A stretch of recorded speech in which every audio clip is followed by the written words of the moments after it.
Okay, so, again, very much in line with Sembene. Here's Fassbender talking about both class consciousness, but also gender, right?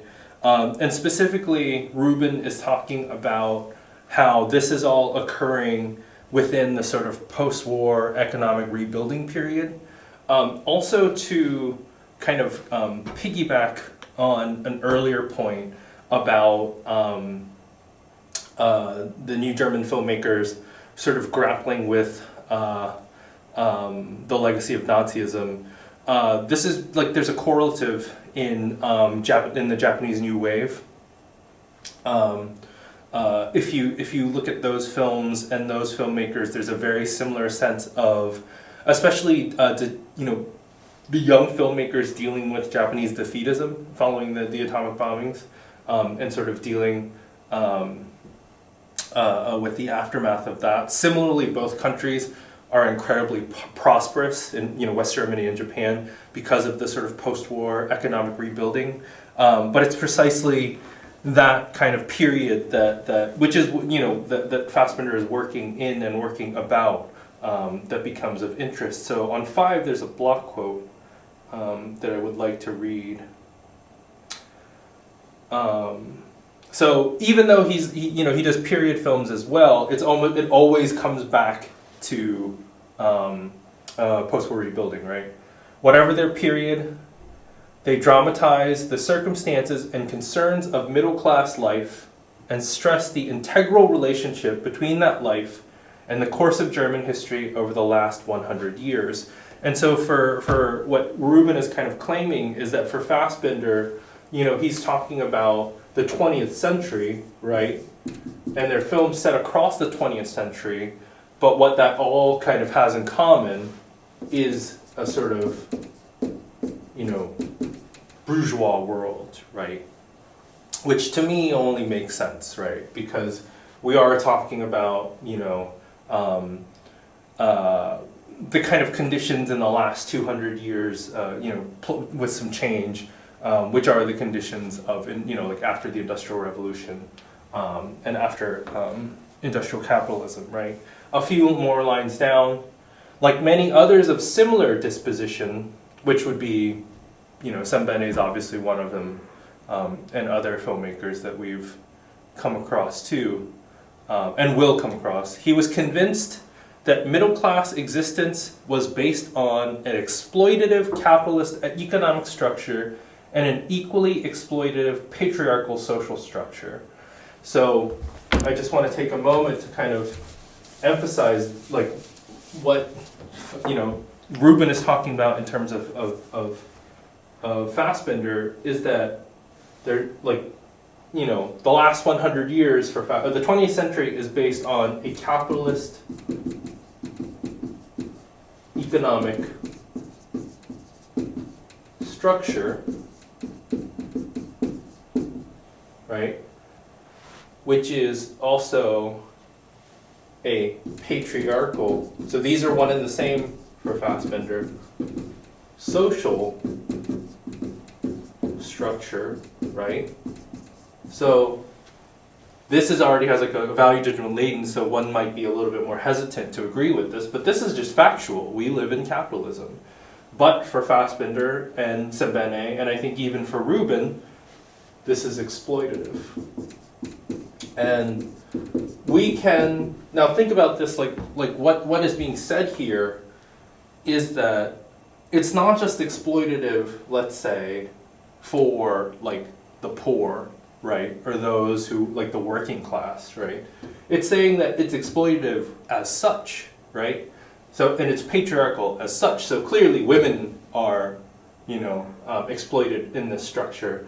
But there's a way in which that the claim is that even if you're benefiting from it, it's still exploitative. You're just the one exploiting, right?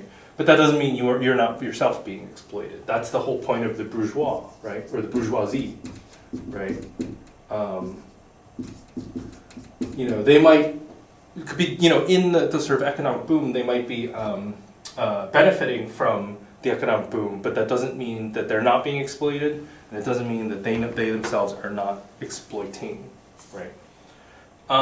Look at some of the keywords that come up in that same paragraph. Again, a lot of these keywords we've already talked about, but also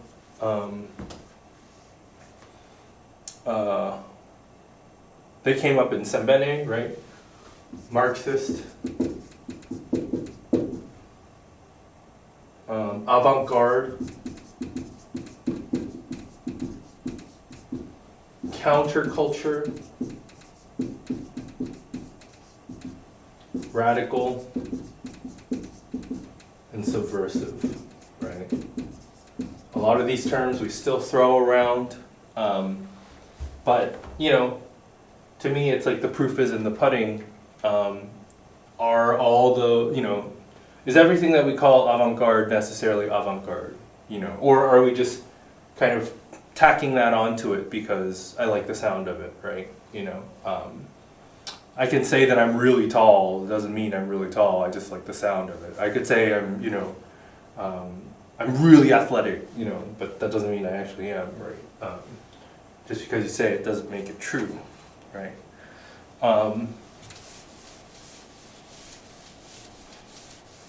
Now here's, I think, the incredibly important point about, or one of the incredibly important points about Fassbinder, and it's about orientation, or positionality. And I mean, so you have the filmmaker, and you have his audience, his or her audience, but in this case his, right? His, her, their, right? What is the positionality of the parties engaged in this interaction? How does the filmmaker orient him, her, or their selves to the filmmaker, or to the audience? And this is really a political question, and the question that I'm asking you is, how do we orient ourselves to one another? You know, is this a relationship, as you know I love to say, is it one of good faith or bad faith? And even though Fassbinder is trying to point out that the German bourgeoisie are doing something dreadfully wrong, I would say that it's coming out of good faith, right? It's not simply this sort of horizontal relation. It's not simply a vertical relationship where he's pointing down at them and saying, you're all, you know, you're all the problem. It's coming here because it moves this way, and it moves circularly as well. So on 5,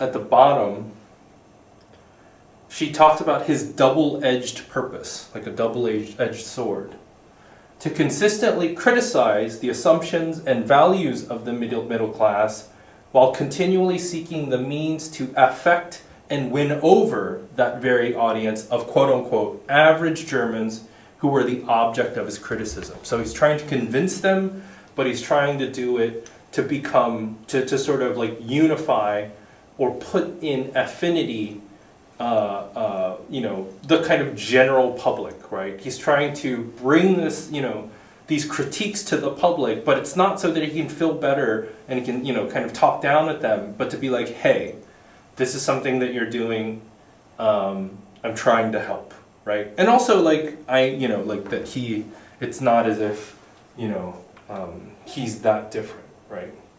And I think that kind of attitude is so very, very crucial, right? On 6, so just to kind of reiterate, this is about the middle of the paragraph.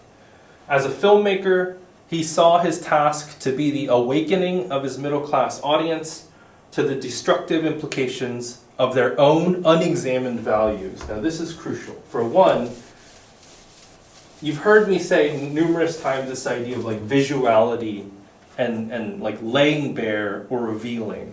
Similarly, we have like this kind of a metaphor of the awakening, right? And again, like I'm just trying to kind of sort of bring a little historical perspective, it's like, you know, young people didn't invent the idea of being woke. You know, like, young people may have kind of coined it that way, but it's sort of really narrow and short-sighted to think that, you know, everyone that came before, that was born before, you know, the 1990s, that this is a totally new concept. Like, no, and like when we're talking, especially with all of this, we are really going, you know, and that's the thing. It's just like breaking the fourth wall. Like, hi Deadpool, comes from Brecht. When we're talking about this kind of awakening and this invocation, we're talking about false consciousness. These are all ideas that come from Marx, you know, 200 years ago. And in that sense, that means that, you know, being woke is not just about sexism and racism and trans and homophobia. It is ultimately about class. It is about the conditions of exploitation in capitalism, right?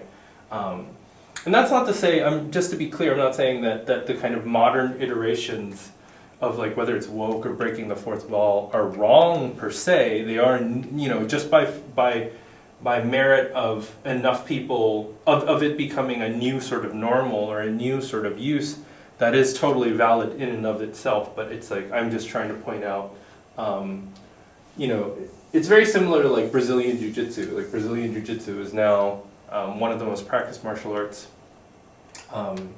globally, but it is coming from you know, Japanese Jiu-Jitsu. So what changes? What gets added? What gets lost? You know, the more broad your understanding is, the kind of more expansive your kind of knowledge base is, right? So, you know, why is it that class isn't really a concern for us as Americans? You know, I could answer that. I have my personal answer for that, but that's a question that I'll ask you. Most people aren't, I mean, we in the US don't really have class consciousness, especially not in the way that that we're talking about here, right? On 6 to 7, he talks about the things that he's sort of resisting, which is, I just want to kind of write it out, just so we have something else on the board. Sentimental idealism and 19th century German romanticism. So, you know, just kind of like, again, vague, abstract affect. Like we don't need that, right? You know, these, you know, like, kind of like, let's say, morality plays and just like, you know, these kind of loosey-goosey stories of happily ever after. You know, it's like he's trying to, he is amongst the filmmakers where it's like enough fantasy, right? On 7, let's see.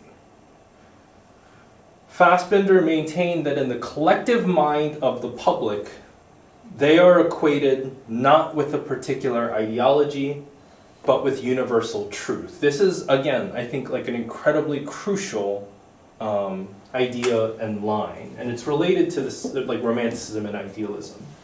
So let's kind of take a moment with this. You have the general public.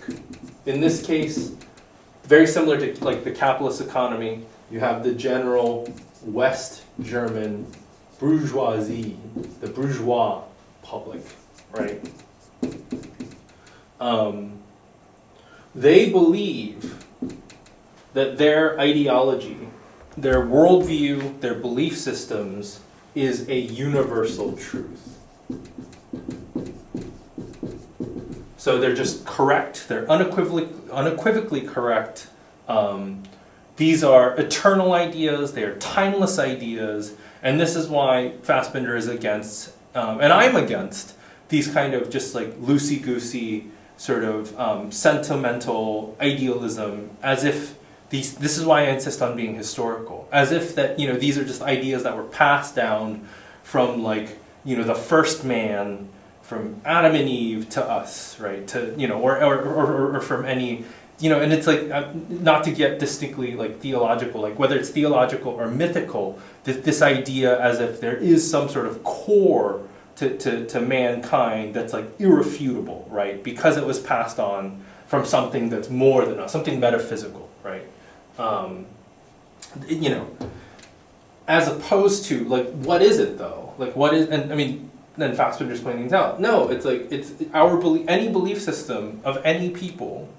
Because the thing, like, what happens is if you're convinced that you have the universal truth, then everything else becomes it becomes an other, an alternative, and a deviant, right? We have the correct understanding of the world, right, and human history. Everyone else is wrong. They have to be educated. This is precisely what the auspices of colonialism was, right? Enlightenment and civilization. That is the universal truth. Everyone else, they just have, you know, tribes and superstition and myths, right? We know how the world really works, right? When in fact, you know, colonial states each also had, as, you know, to use the precise language, a particular ideology.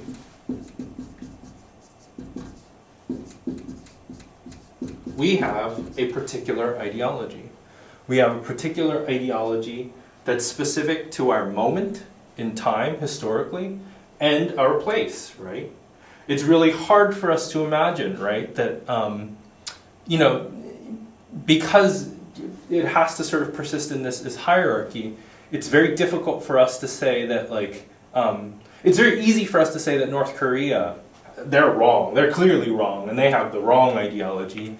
But it's very much more difficult to say that China has a wrong ideology now, but they are, you know, fundamentally, right, a communist country, right? But think of it this way, if you and I were born 300 years ago, we would have a different ideology, right? And yes, for us today, we would say that we would have had 300 years ago the wrong ideology, but then that was also what they assumed to be the universal truth.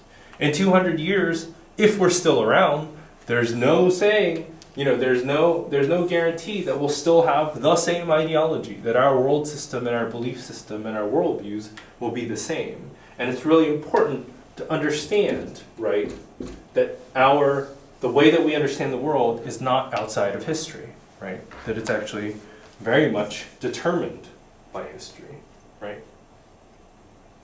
And that's why he ties this, right, that it's not, quote unquote, on 7 also, inherent nature, right? So this is another moment where we see someone kind of resist this idea that there is something essential or natural to us. So on 8, to kind of continue, while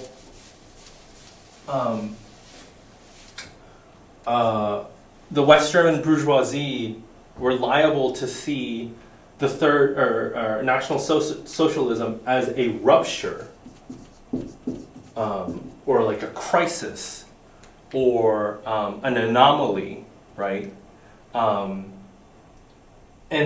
you can see where I'm going with this. Like, in a similar sense, we like to think of whether it's like the housing collapse, the housing crisis, whether it's our response to the pandemic now, or it's you know, the Vietnam War, or even you know, the ongoing wars in the Middle East right now, or, you know, slavery.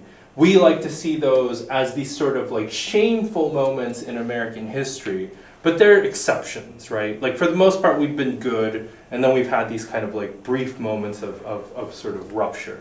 But Fassbender is looking at those like not as moments of ruptures in crisis, but instead absolutely as continuity, right?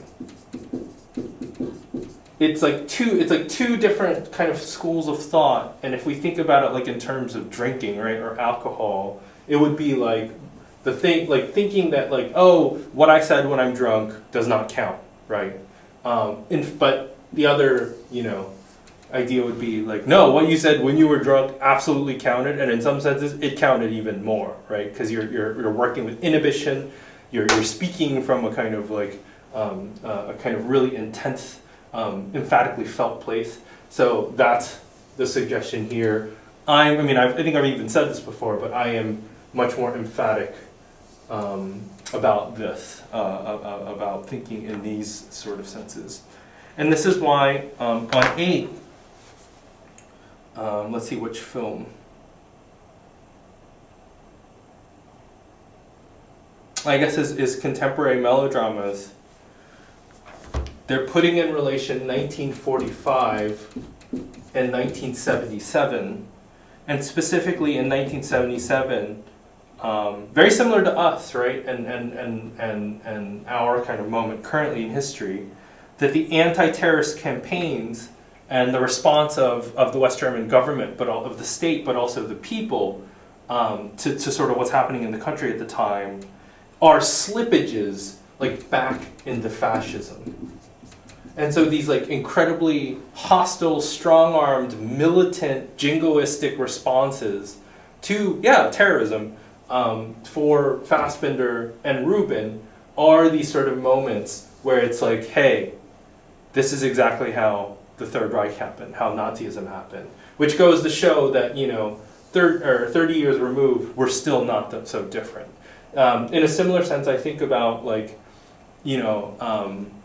and again, it comes up in the second season of Serial, our sort of like fervent response to 9/11, that we were so eager to go into Afghanistan and Iraq, but not everyone was, there were people, Bush's approval rating was through the roof, but it wasn't 100%.